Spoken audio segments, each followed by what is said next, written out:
کراچی کے علاقے ڈیفنس خیابان اتحاد میں ٹریفک حادثے میں فوڈ ڈیلیوری رائڈر کی ہلاکت کے واقعے میں پیش رفت ہوئی ہے۔ گزری پولیس نے حادثے کا سبب بننے والی کار برآمد کر کے ملزم حمزہ کے بھائی کو گرفتار کر لیا ہے۔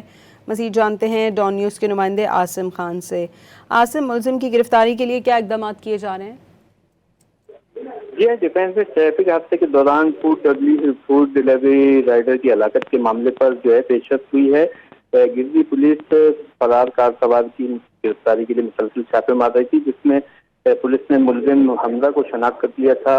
حادثے کے سبب جو بننے والی کار بھی برآمد کر لی گئی ہے، جبکہ ملزم حمزہ موقع سے فرار ہو گیا ہے چھاپے کے دوران، اور اس کے بھائی کو حراست میں لے لیا گیا ہے۔ اور ڈی آئی جی داؤد اسد رضا کا کہنا ہے کہ جلد اصل ملزم کو گرفتار کر کے اس کے خلاف مقدمہ درج کیا جائے۔ بہت شکریہ عاصم خان آپ کا۔